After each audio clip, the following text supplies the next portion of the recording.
Genesis chapter 1.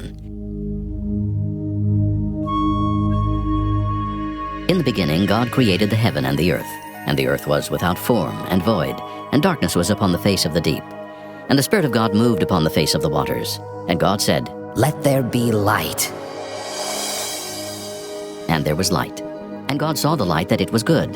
And God divided the light from the darkness. And God called the light day, and the darkness he called night. And the evening and the morning were the first day. And God said, "Let there be a firmament in the midst of the waters, and let it divide the waters from the waters."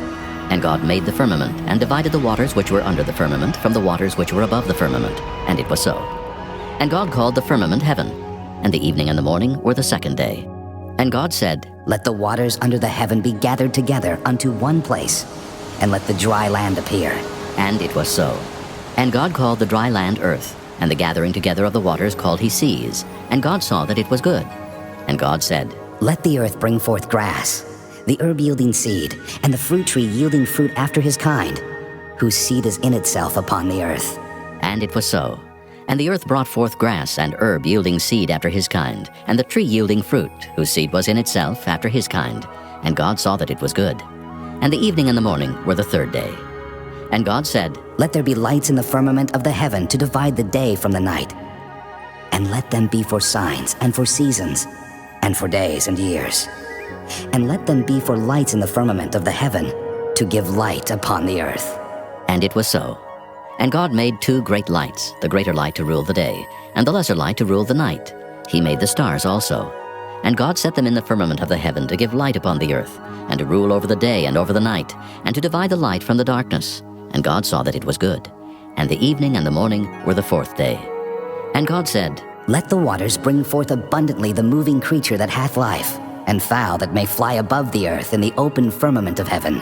And God created great whales, and every living creature that moveth, which the waters brought forth abundantly after their kind, and every winged fowl after his kind. And God saw that it was good. And God blessed them, saying, "Be fruitful and multiply, and fill the waters in the seas, and let fowl multiply in the earth." And the evening and the morning were the fifth day. And God said, "Let the earth bring forth the living creature after his kind, cattle and creeping thing, and beast of the earth after his kind." And it was so.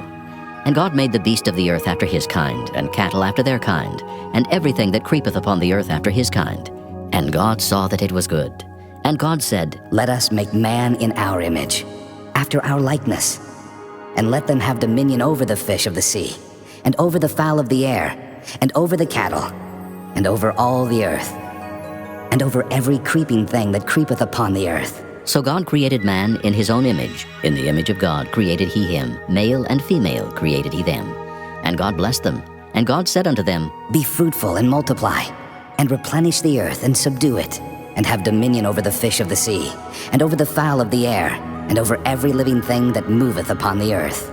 And God said, "Behold, I have given you every herb-bearing seed, which is upon the face of all the earth, and every tree, in the which is the fruit of a tree yielding seed.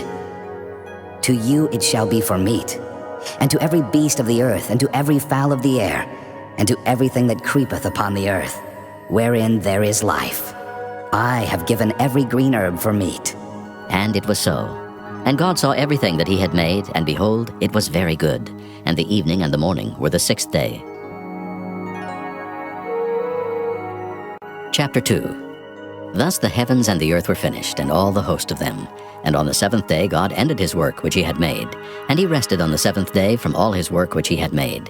And God blessed the seventh day, and sanctified it, because that in it he had rested from all his work which God created and made. These are the generations of the heavens and of the earth when they were created, in the day that the Lord God made the earth and the heavens, and every plant of the field before it was in the earth, and every herb of the field before it grew. For the Lord God had not caused it to rain upon the earth, and there was not a man to till the ground. But there went up a mist from the earth, and watered the whole face of the ground. And the Lord God formed man of the dust of the ground, and breathed into his nostrils the breath of life, and man became a living soul. And the Lord God planted a garden eastward in Eden, and there he put the man whom he had formed. And out of the ground made the Lord God to grow every tree that is pleasant to the sight, and good for food, the tree of life also in the midst of the garden, and the tree of knowledge of good and evil. And a river went out of Eden to water the garden, and from thence it was parted, and became into 4 heads. The name of the first is Pison, that is it which compasseth the whole land of Havilah, where there is gold, and the gold of that land is good. There is Delim, and the onyx stone. And the name of the second river is Gihon. The same is it that compasseth the whole land of Ethiopia. And the name of the third river is Hiddekel, that is it which goeth toward the east of Assyria. And the fourth river is Euphrates. And the Lord God took the man, and put him into the garden of Eden to dress it and to keep it. And the Lord God commanded the man, saying, Of every tree of the garden thou mayest freely eat, but of the tree of the knowledge of good and evil thou shalt not eat of it. For in the day that thou eatest thereof, thou shalt surely die. And the Lord God said, It is not good that the man should be alone. I will make him an helpmeet for him. And out of the ground the Lord God formed every beast of the field, and every fowl of the air, and brought them unto Adam to see what he would call them. And whatsoever Adam called every living creature, that was the name thereof. And Adam gave names to all cattle, and to the fowl of the air, and to every beast of the field. But for Adam there was not found an helpmeet for him. And the Lord God caused a deep sleep to fall upon Adam, and he slept. And he took one of his ribs, and closed up the flesh instead thereof.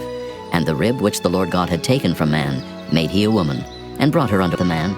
And Adam said, This is now bone of my bones, and flesh of my flesh. She shall be called woman, because she was taken out of man. Therefore shall a man leave his father and his mother, and shall cleave unto his wife, and they shall be one flesh. And they were both naked, the man and his wife, and were not ashamed. Chapter 3. Now the serpent was more subtle than any beast of the field which the Lord God had made. And he said unto the woman, Yea, hath God said, Ye shall not eat of every tree of the garden? And the woman said unto the serpent, We may eat of the fruit of the trees of the garden, but of the fruit of the tree which is in the midst of the garden, God hath said, Ye shall not eat of it, neither shall ye touch it, lest ye die. And the serpent said unto the woman, Ye shall not surely die. For God doth know that in the day ye eat thereof, then your eyes shall be opened, and ye shall be as gods, knowing good and evil. And when the woman saw that the tree was good for food, and that it was pleasant to the eyes, and a tree to be desired to make one wise, she took of the fruit thereof, and did eat, and gave also unto her husband with her, and he did eat. And the eyes of them both were opened, and they knew that they were naked. And they sewed fig leaves together, and made themselves aprons. And they heard the voice of the Lord God walking in the garden in the cool of the day. And Adam and his wife hid themselves from the presence of the Lord God amongst the trees of the garden. And the Lord God called unto Adam, and said unto him, Where art thou?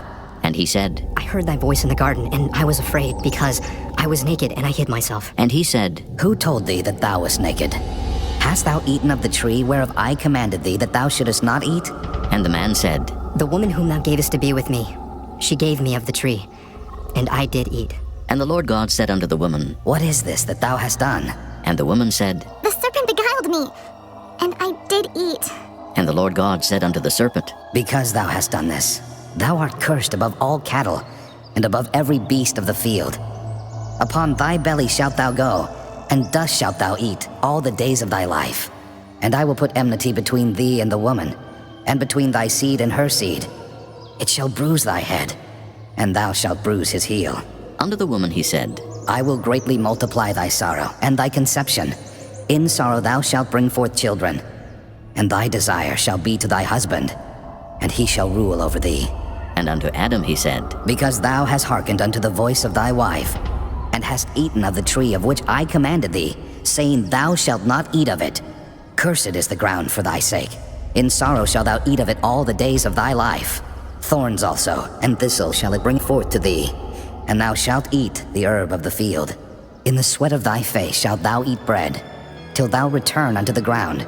For out of it wast thou taken, for dust thou art, and unto dust shalt thou return. And Adam called his wife's name Eve, because she was the mother of all living.